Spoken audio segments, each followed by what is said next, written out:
Welcome to another impactful night of the Impact of Education Leadership. This is episode 70. I'm your host, ID3 for Isiah Jerome III. Tonight's panelists are Rick Beaule and Buddy Thornton. Rick Beaule, please say hello to the people. Hello, everyone, and welcome. And Buddy, the Positive Social Change Agent Pro, please say hello to the people. It is such an honor to be here, and we're ready to rock and roll into a new season.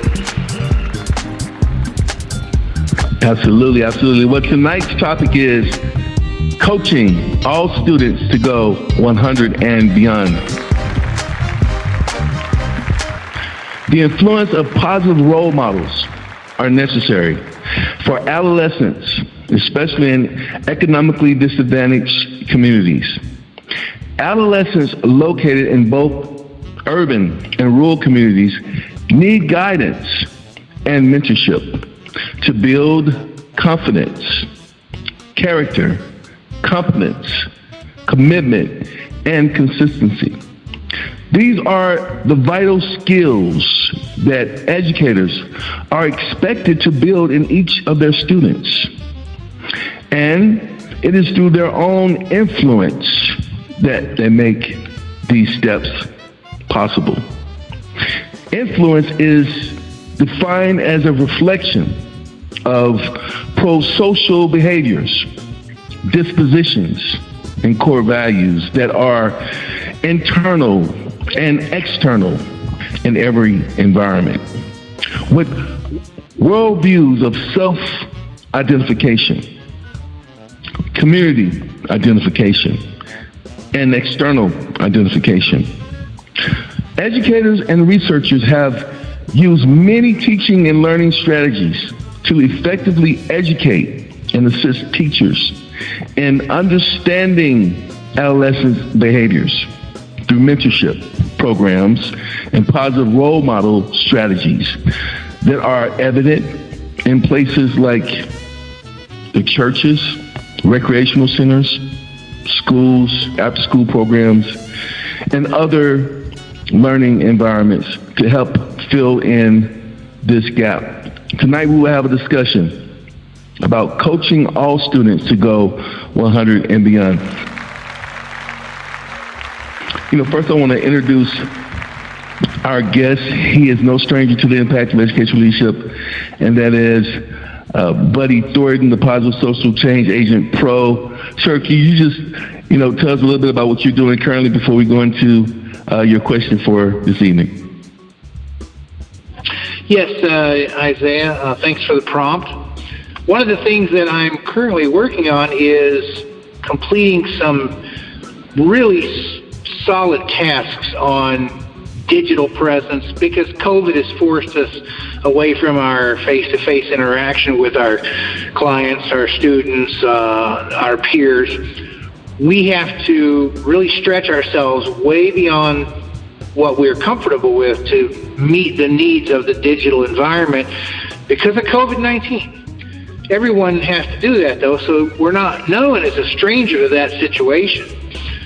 The one thing that I focus on is to leverage what I have put together as an educational presence. I'm a doctoral learner at Grand Canyon University, fighting with my committee chair on a daily, weekly basis. But I do get a chance to interact in the work environment with parents and their children. And every day, it never ceases to amaze me how people are finding a way to overcome the COVID situation and the stressors that are there. So it's not always about me in this type of environment. It's more about what can I do? And my bio is wrapped around their results, not my past history. Thank you for that response. Tonight we brought you back on because, we're going to be talking a little bit about, social and emotional development. Right, and we cannot have that discussion without talking about the voice, the student's voice, that child's voice, that person's voice. How do they express themselves, right? And what are their potentials? What are their propensities to make every action that they endeavor purposeful?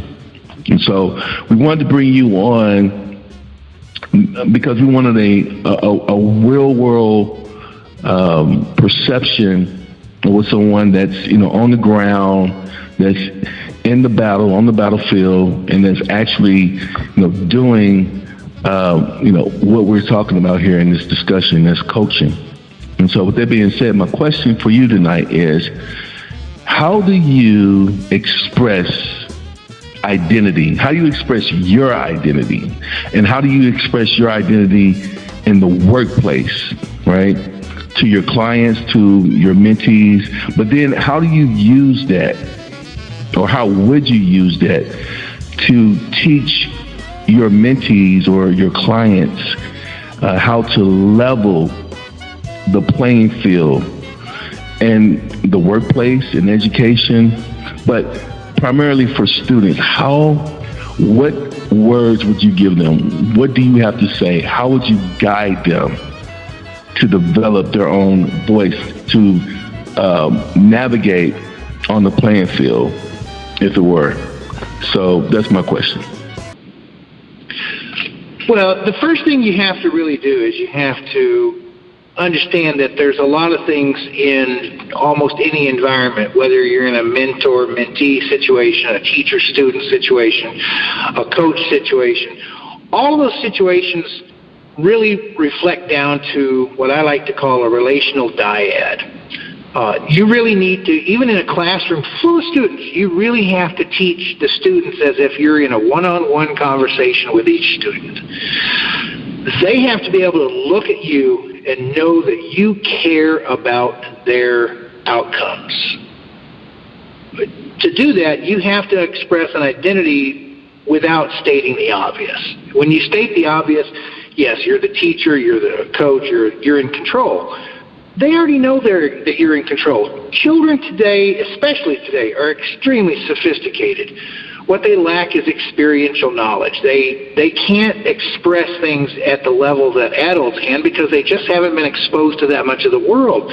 So when you want to express your identity to them, you have to get down to a basic level and explain to them that you're going to take your experience off the table to the point where you will share your experience and motivate them to go out and get their own experience, to express themselves. What do they like? What do they want to learn? How do they want to learn it? You have, as a teacher especially, you have skill sets that you can hit the different types of teaching. You don't do everything verbally. You don't do everything kinesthetically. There's a lot of different options that teachers have. But when you are expressing your identity, your first identity, the very first identity is you have to be a pilgrim. You have to be the rock that they can put their feet on, and they know that you're going to be there not for you, but for them. Then you need to challenge the collective. Treat them all equally, because we all know as adults, they all come from different socioeconomic backgrounds. Some of them are disadvantaged, some of them more than others. Some come from broken homes. But we have to teach them that they are equal in our eyes. We have to give them the perspective that equality is a perception. And the more they accept the fact that they have all the possibilities and all the potential that the other students have in the classroom, they're going to adopt that mindset. You can't change their heart unless you can get into their head and show them that you are in their heart with them. That is the number one thing about identity, is they have to know you're on their side. A child can read you in an instant, and if they can't feel you, if they can't know that you're present there for them, not for you, not for the school, not for other things, they have to know that they can count on you when they're stressed, when they're hurting, when they have questions. You're going to answer them. You're going to answer them honestly. Sometimes you may have to mold your answer so that it doesn't get outside of some artificial boundaries that are put upon you. But at the end of the day, your identity is what they reflect out of you. You have to give them the perception that you're there for them. You are the rock that they can put their feet on, and they can move forward comfortably without worrying about whether you're not going to be in their corner. It isn't about happy, sad, or anything else. It's about being there, being engaged, and being obvious without stating the obvious.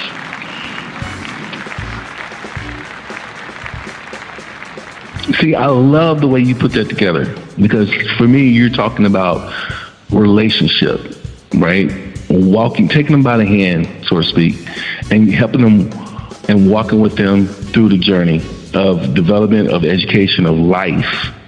And this, to me, is student engagement at its finest, because you give them that vision, you give them that perspective, right? That gives them that growth mindset, and it pulls them away from the fixed mindset that a lot of times can be an implicit bias, right?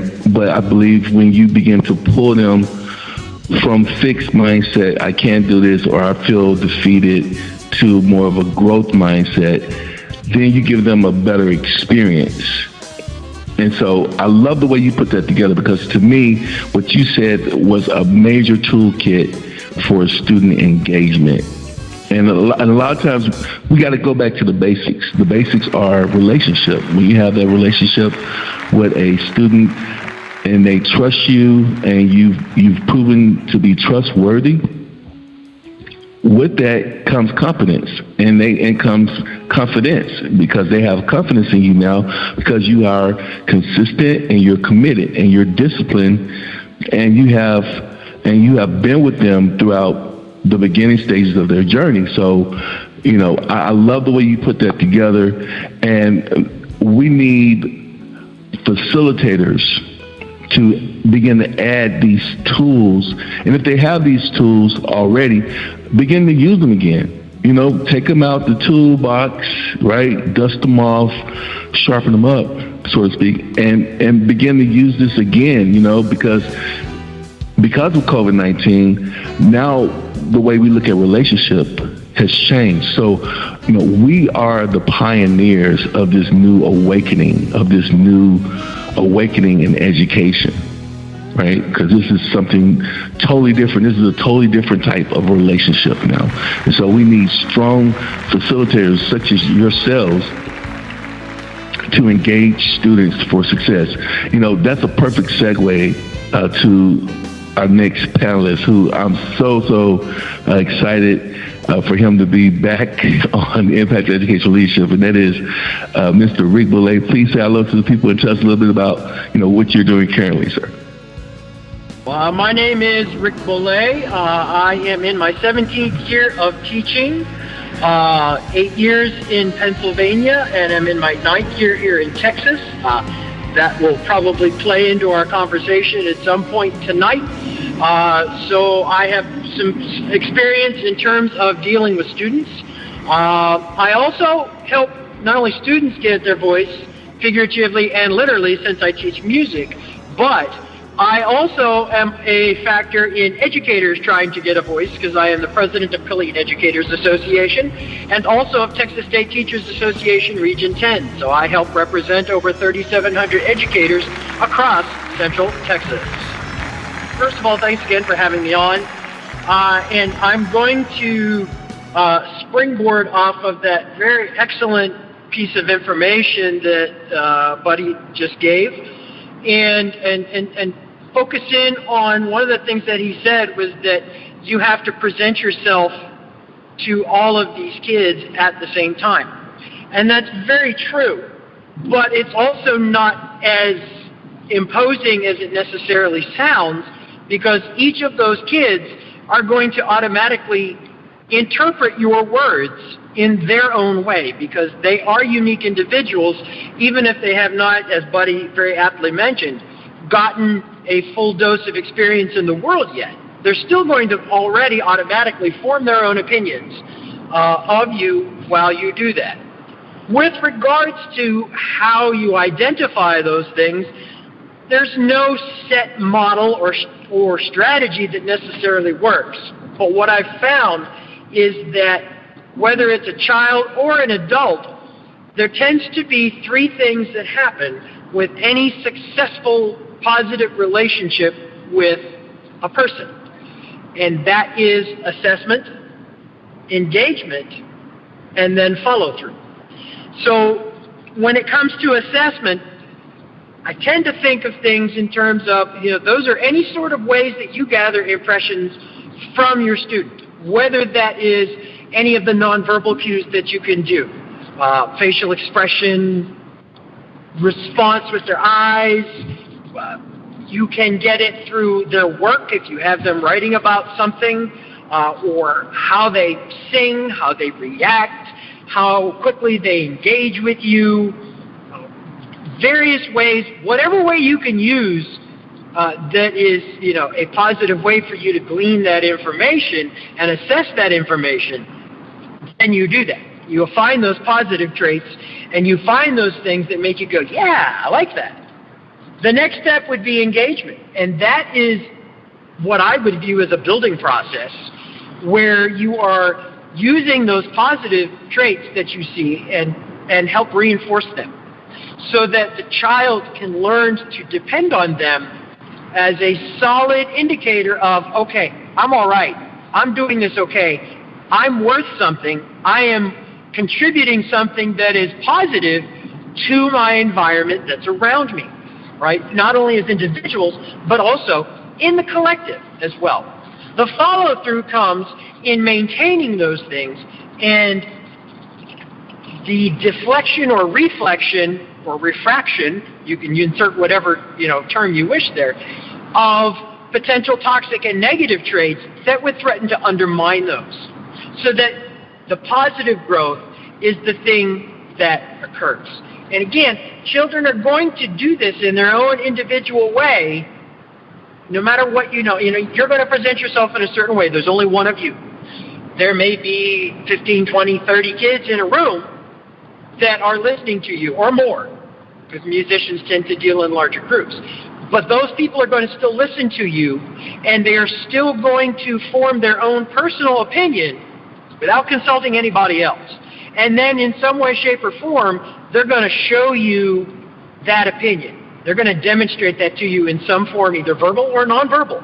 And then you are finding that and sensing that, detecting that information, assessing it, and then engaging with it and following through with it to create this cycle of positive growth.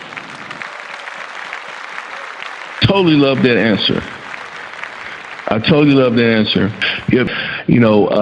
That's a perfect segue, by the way, to my next question to Buddy Thornton, the Positive Social Change Agent Pro.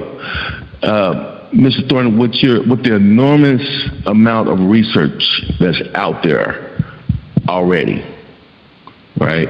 There's still numerous blind spots, numerous fallacies, if you will, and definitely different biases, right? Because no one's going to see the same.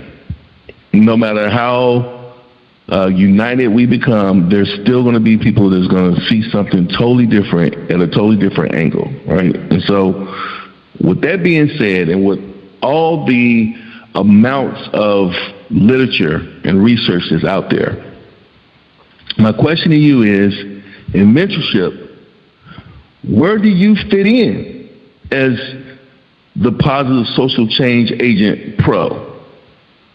Well, before I answer your question, I want to do one addendum to what Rick said.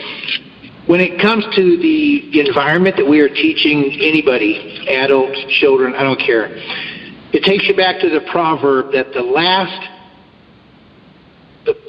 entity that understands water is a fish. The only way they understand water is if you take them out of it. If you don't focus on the different mediums with which you are having to teach, especially in a stressed environment like COVID, if you don't make it an issue, the kids are more than likely not going to make it an issue. They, for the most part, are going to take their cues off of you if you treat it is a normalized situation, and you enforce that by your actions and your words and your facial expressions, they are going to follow suit. And there's no reason why the majority of kids can't learn in any learning environment, as long as you don't focus on the woe is me scenario. But in answer to your question, in mentorship, where do you fit in as the Positive Social Change Agent Pro? Well, first of all, you have to take ego off the table. If you're a mentor and someone has picked you to be their mentor, that means that they already have a level of respect for you. But you need to dignify their choice by taking your ego off the table. The worst thing you can do is let your ego get involved in the equation. To be an effective role model, you have to make sure that you're modeling behavior that they will be able to mimic and learn from. Universal positive regard is a good example. When I'm teaching, I'm not giving answers.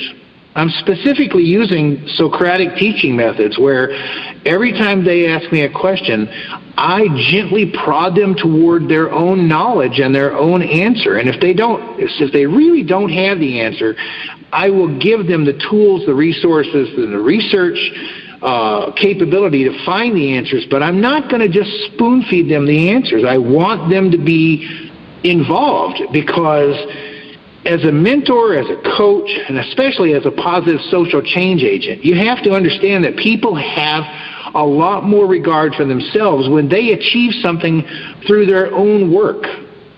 My ideology is, if one fails, they didn't fail, I failed them. So I reverse the equation. I take the ego off the table, and I try to find any method possible to make sure that what is needed in the relationship, whatever I'm teaching, whatever their goal is, whatever their mindset is, whatever their focus is, I'm going to help them find the answer instead of give them the answer, so that at the end of the day, they can stand up and say, this is what I did. There's no reason for me to be in their picture. They need to be able to know that they achieved it on their own. Yes, I might have had some small hand in it. I might have given them a roadmap. I might have given them a little guidance.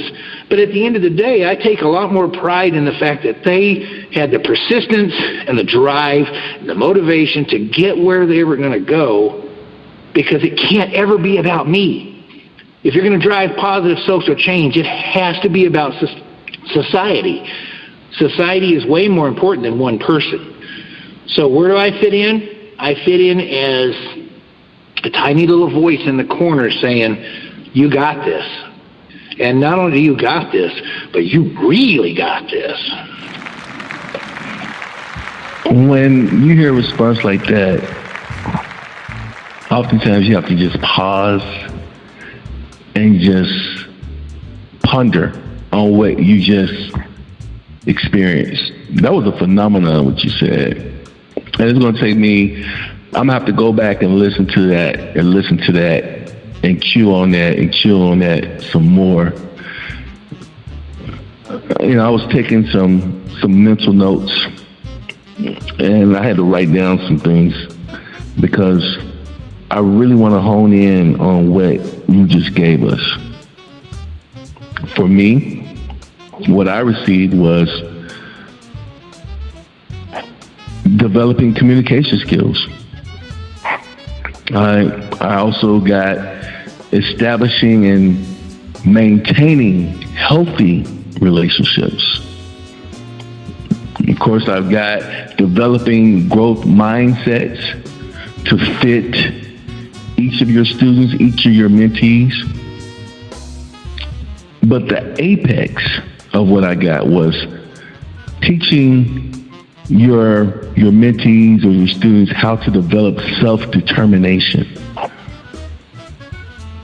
And this self-determination will help them build strength, and that will help them to begin to start turning challenges into opportunities. I really, I'm gonna have to go back and listen to that over and over again, what you said and what Rick said, because Rick was talking about adjusting he was talking about bringing in the students by assessing them and then engaging and then following through to check their stages of development. And so this was, to me, just a soliloquy. This was music. This was, I don't think it can get better than this. I think we should just stop the show right now and let the music play. But no. I would not be doing justice to the next speaker because, Rick, I want to challenge you because that was kind of hard to come after. It's kind of hard to follow up after that, but I know you can do it. So my question to you is, how do you measure your learner's success? And I know you talked about it a little bit, but kind of give us a more in-depth perspective about how you go into development of your child's competency, I guess, right? And their confidence to help them become more successful in their learning. So what Buddy said ties into an old saying that speaks of bad leaders being reviled, good leaders being praised, but the best leaders being the ones who the people say that they did it themselves. It's a type of servant leadership that I agree with Buddy 100% is absolutely the pinnacle in terms of teaching, because it is self-realization, self-actualization, and self-ownership of their learning. With that said, the biggest indicator of how that happens is one word, and that word is change. That change can take many, many forms, and it's one of the reasons why the Socratic method of questioning that Buddy stated is so effective, because it allows the person to formulate that scaffold of learning in their own mind. And so that change isn't necessarily just data-driven, like you hear some people advocate for today. It's also in terms of sometimes struggle. Change is not something that is always easy. Change is something that can be very difficult because it forces you to confront things that you don't necessarily want to confront, truths that you may necessarily not have agreed with in the beginning. And so, or just stretching your minds into directions that you're not used to and considering new things that you had previously not even thought about or had maybe even dismissed. So, struggle is one way. Discussion and what I would call, say, tempering would be another. Where you deliberately examine your experiences. You deliberately examine questions that people pose to you, You deliberately examine your beliefs and question them and consider the ideas and the new thoughts and the contributions that people said before you. One of my prized statements, I guess if you could call it that, is that we as individuals are amalgamations of every single person that we come in contact with. What makes us individual are the pieces that we take from every single person that we meet, every single person that we come in contact with, every single person that we are exposed to automatically creates some sort of change in us. And how we show that change and how we manifest that change is an indicator of how we have learned and how we have changed.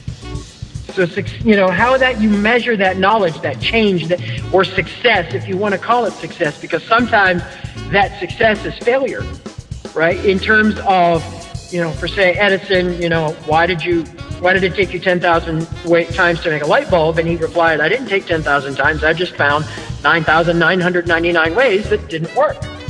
And so that process, sometimes not always a success, but failures that build the bridge to success are ways that you can define success.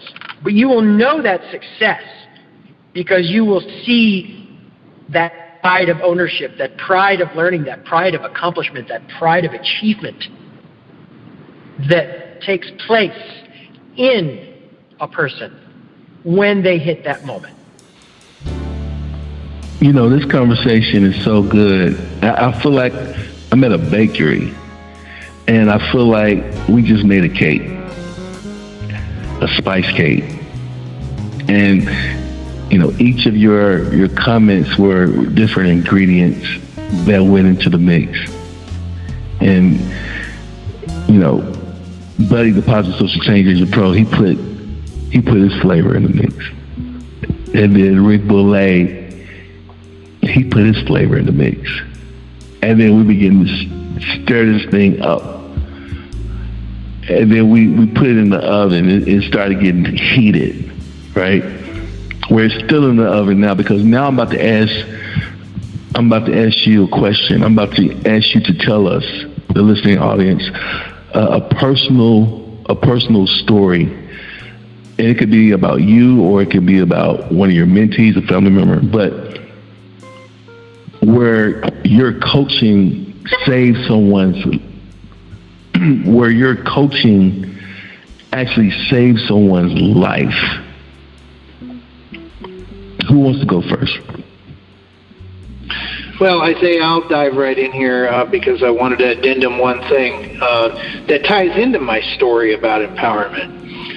When I was learning and I was going through the process of shifting from being a mediator who handled conflict after the fact to someone who really focuses on stopping conflict before it happens, one of the people that I dealt with the most, my mentor, said that I needed to understand the word influence. Teachers, mentors, coaches, that's the only thing we have, influence. At the end of the day, yes, we all put a product out. We have data that we can give. We have information and knowledge we can give. But we are tied to how much influence we can give to our students.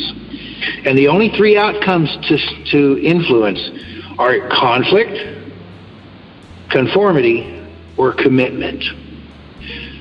And my mentor said, conflict is the best conduit because it allows you to give another person the dignity of expressing their alternate opinion and then working toward a common answer. You never want to settle for conformity. You always want to get commitment.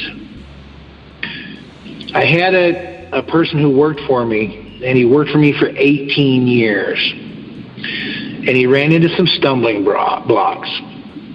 And he lost his first wife from a very strange situation. She was in the backyard playing with her dogs, and he walked out, and she was simply laying on the pool deck, and she was gone. God had come and taken her. And he didn't know what to do, where to go. He needed someone to guide him. And the only thing I could do at that point was, A, lean on the relationship, be a friend, but be a coach and a mentor at the same time. And I had to let him know that, you know, all of the trials and tribulations of being a human are all tied up in loss. And he needed to commit to honor her and respect her by moving forward and taking care of their common child. They had one daughter. And be the best person he could be despite his loss, despite his pain. And it took a little bit of time. But by modeling understanding and modeling that you have to get through whatever stress is in your environment, it doesn't matter, the loss of a loved one, COVID-19, any type of social stressors that you have to deal with, you still have to make the choice to move on, to commit, because you can't settle for conflict. And nobody wants to be the minimalist. No one wants to just be tied to conformity. I'm not going to be like everybody else who's lost somebody. I'm not going to tie myself to victimology. And to his credit, he picked up the pieces and a few years later he got remarried, had a very, very wonderful family environment. It never would have happened if there hadn't been somebody that he could look at and at least get some type of a human thread from. And that's the common thing that happens every time a teacher takes a child who is lost or confused, maybe a little bit sad, has a problem, and they take the time to let the relationship and the love that's in their heart bind them to that child and give that child a conduit to grow. Because that's the only thing that matters. It's the small little successes. It's not the big successes. If people hinge on the big successes, they're looking way, way, way off the map. It's got to be the little successes. That's what we have to strive for.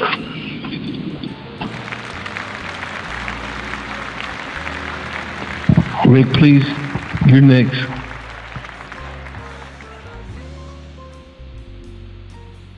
When you're talking about empowerment, you are talking about the ability, as Buddy so eloquently stated, about that commitment to change. I read in one of my favorite sci-fi books that change is easy once a person commits to it. And getting someone to understand that change is sometimes, a hard thing, either in terms of the intensity of the problem or in terms of the time frame. I've had a couple of cases where people have called me on the phone and said that, they were so frustrated they didn't know how they could go on. But even those temporary empowerments are good, but the empowerment truly that makes a difference is the one that you can put in that gets that commitment to change over time. And the story that comes to my mind is of a former student that when I started teaching, he and I simply just did not get along. He didn't like me at all. And he frustrated me in terms of his stubbornness, his unwillingness to listen, to work to understand, and it was a teenager, and so, part of that is rolled into that. And over the years that I was around this person, I noticed that he settled in. He would crack a joke around me, and he would occasionally come and ask me for some advice. A couple of years after he graduated high school was the point in Pennsylvania where the school board had made a decision to cut positions. And my name was on that chopping block. And so I had put out a call for anyone, because obviously didn't want to lose my job, put out a call for anyone to write a letter of support. And I gave this packet of letters of support to the members of the school board at a school board meeting. To my surprise, one of the people that wrote a letter was this former student. And in that letter, he detailed a story pretty much like how I had laid it out. That, he didn't like me, didn't like how I worked, didn't like how I operated, didn't like, the fact that if he did something wrong, I was there to say, you probably don't want to do that. And then in that letter, he wrote, along the way, I started noticing things about Mr. Beaule. He was always there. When I went to him to ask him some questions on things, he didn't hold the fact that I had, flouted him and argued with him against me. He answered my question. And he helped me work until I got, I had figured out how to do the answer. If I had a question about anything, I found that I could go to him and he would be there. And I began to realize that he wasn't the issue, that I was. And so I began to understand and respect him for who he was and how he was, and the fact that he was there for me. probably one of the most powerful things that I've ever seen somebody write about me. And it made me feel very empowered. Because like it or not, whether they say it or not, those are things that teachers need to recharge their batteries. Those are things that educators need, that recognition that what they're doing helps make a difference. Because teachers need empowerment, educators need empowerment just as much as their students do. And so that was a case of where that former student's empowerment was also my empowerment. Because, even though I did lose my job that night, because they did cut all the positions they said they were going to, there was still a lot of outpouring of support in the community that I was gratified and empowered to hear.